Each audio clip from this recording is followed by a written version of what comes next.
Վերջին շաբաթների նորություններից կարելի է ենթադրել, որ Լուվրից գողություն կարող է անել անգամ հիմարը, բայց սա առաջին դեպքը չէ, երբ Լուվրից գողություն է արվում։ Եթե փողոցում, խանութում կամ հասարակական այլ վայրում մարդկանց հարցնեն, թե որ արվեստի գլուխգործոցն է ամենահայտնին, բոլորը միանշանակ կպատասխանեն՝ Լեոնարդո դա Վինչի Մոնա Լիզայի կտավը։ Տարեկան 7 միլիոն մարդ է այցելում Լուվրի թանգարան հատուկ Մոնա Լիզային տեսնելու համար, ավելի ճիշտ նրան լուսանկարելու համար։ Բայց մինչ 1911 թվականը Մոնա Լիզան ընդհանրապես հայտնի չէր, Լեոնարդո դա Վինչին էլ հայտնի չէր, որքան էլ որ դա զարմանալի է։ Սակայն մեկ իրադարձության շնորհիվ կամ պատճառով թե Լեոնարդոն եւ թե Մոնա Լիզան դարձան աշխարհահռչակ։ Շատ արվեստագետներ սկսեցին ուսումնասիրել դա Վինչիի կտավները, նրա օրագրերը եւ նշումները։ Լավ, այդ ինչ տեղի ունեցավ, որ ամբողջ աշխարհի ուշադրությունը իր կողմը գրավեց խորհրդավոր ժպիտով Իտալուհին։ Նրան պարզապես գողացան։ 1911 թվական օգոստոսի 21 Լուվր, Փարիզ։ Սովորական կիրակի։ Թանգարանը փակ էր հանրության համար, երբ աշխատակիցները երկուշաբթի օրը օգոստոսի 22-ին մոտենում են կառե սրահ, որը համարվում է Լուվրի սիրտը, եւ որտեղ կախված էին ամենաարժեքավոր արվեստի գլուխգործոցները, նրանց ցնցում էր սպասվում։ Պատի վրա Տիցիանի եւ Կորեջոյի նկարների միջև բաց տարածք կար։ Լեոնարդո դա Վինչիի Մոնա Լիզան անհետացել էր։ Այսպես սկսվեց արվեստի պատմության մեջ ամենաանհավանական, աբսուրդային եւ ի վերջո ճակատագրական գողությունը։ Սկզբնական արձագանքը անտարբերությունն էր։ Ըստ աշխատակիցների հնարավոր էր, որ նկարը հայտնվել էր լուսանկարիչների համար մի վայրում, որտեղ նրան պետք է կամ լուսանկարեին կամ էլ պետք է վերանորոգեին։ Սակայն Լուվրի բոլոր բաժիններում կատարված խոզարկությունը հաստատեց ամենավատը։ Մոնա Լիզան գողացվել էր։ Բայց միայն 2 շաբաթ անց թանգարանում խուճապ սկսվեց, որը շուտով տարածվեց ամբողջ Փարիզում եւ ամբողջ աշխարհում։ Լուվրի կողպեքները ամենաապահովը չէին, իսկ անվտանգության համակարգը շատ պարզունակ էր։ Անվտանգությունը թույլ էր եւ աշխատակիցները, ներառյալ հյուսնները, ապակեգործները եւ մաքրողները ազատ մուտք ունեին դահլիճներ։ Թանգարանի ներսում, ձեռնահարկերում, աստիճաններում եւ պահարաններում կատարված խոզարկությունները ապարդյուն էին։ Ոստիկանությունը փակել էր կայարանները, խոզարկել գնացքները եւ ստուգել ուղևորներին։ Հարցաքննվել էին հարյուրավոր աշխատակիցներ, սակայն կասկած ընկնում է բանաստեղծ Գիլյոմ Ապոլինեի վրա, ով մի անգամ պատահաբար հայտարարել էր, որ Լուվրը պետք էր այրվել։ Նա ձերբակալվել է, իսկ ավելի ուշ հարցաքննվել է նույնիսկ նրա ընկերը երիտասարդ Պաբլո Պիկասոն, սակայն նրանք ազատ են արձակվել ապացույցների բացակայության պատճառով։ Հետաքննությունը կանգ էր առել։ Անցնում էին ամիսներ եւ գլուխգործոցից ոչ մի հերք չկար։ Գողությունը դառնում է համաշխարհային սենսացիա։ Թերթերը լցված են վերնագրերով։ Գողացված արվեստի մեծագույն գործը, Մոնա Լիզայի անհետացման առեղծվածը։ Դատարկ պատի եւ Մոնա Լիզայի վերարտադրության լուսանկարները շրջանառվում էին ամբողջ աշխարհում։ Հեգնականն է, որ գողությունից առաջ Մոնա Լիզան հայտնի էր հիմնականում արվեստի գիտակներին։ Անգամ ամերիկյան թերթերից մեկը հոդվածներում տեղադրել էր լրիվ այլ լուսանկար, ոչ թե Մոնա Լիզայինը։ Այժմ բոլորը գիտեին նրա մասին։ Նրա խորհրդավոր ժպիտը գերիշխում էր առաջին էջերում, առաջացնելով անթիվ տեսություններ, գերմանացի լրտեսների վրեժխնդրությունից մինչև միստիկ անհետացումներ։ 100 հազարավոր մարդիկ ամբողջ աշխարհից գալիս էին նայելու դատարկ պատը, որը պարզապես դատարկ էր։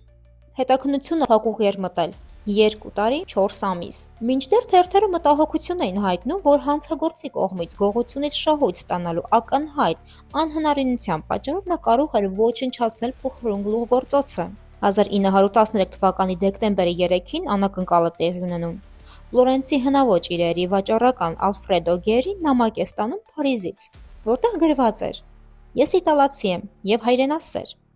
2 տարի առաջ Լուվրից հանել եմ Մոնա Լիզան։ Ես ուզում եմ Լեոնարդոյի գանձը, որը մի ժամանակ գողացվել էր ֆրանսիացիների կողմից, վերադառնա Իտալիա»։ Գողը ներկայացել էր որպես Վինչենցո Լեոնարդի եւ հրավիրել էր հնաոճ իրերի վաճառականին գալ Ֆրանսիայի մայրաքաղաք եւ գնել նկարը $500,000 ֆրանկով։ Գերին ենթադրել էր, որ նա խաբեբայ է, ով փորձում է իրեն վաճառել նկարի պատճենը։ Այնուամենայնիվ, որ նա խորհրդակցել է Ֆլորենցիայի Ուֆիցի պատկերասրահի տնօրեն Ջովանի Պոջիի հետ։ Ֆլորենցի հյուրանոցներից մեկում նրանք հայտնաբերում են, որ դիտում են իսկական Ջոկոնդան, Մոնա Լիզային, բնօրինակը։ Ջովանի Պոջին անմիջապես զանգահարել է ոստիկանություն եւ գողը ձերբակալվել է։ Այս պատմությունը լի է առեղծվածներով եւ աբսուրդներով։ Վինչենցո Պերուջին, ով ներկայանում էր որպես Վինչենցո Լեոնարդի, Իրականում աշխատում էր Լուվրի թանգարանում, այնտեղ նա ժամանակավոր աշխատակից էր։ Նա ապակե գործ էր եւ անընդհատ դառնում էր ծաղրի առարկա իր հետ խոսող ֆրանսիացի աշխատակիցների կողմից իր վատ արտասանության եւ տարօրինակ բնավորության պատճառով։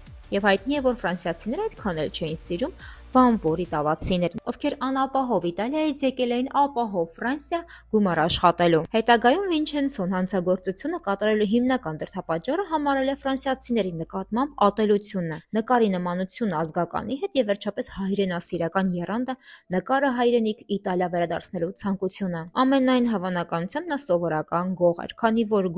գողոնը 2 տարի պահել էր իր ներքնակի տակ, նախքան դրան վաճառելու փորձ կատարել է, եւ այն էլ կանխիկի դիմաց։ Այստեղ հայրենասիրության եւ ոչ մի նշույլ չկա։ Եվ այսպես,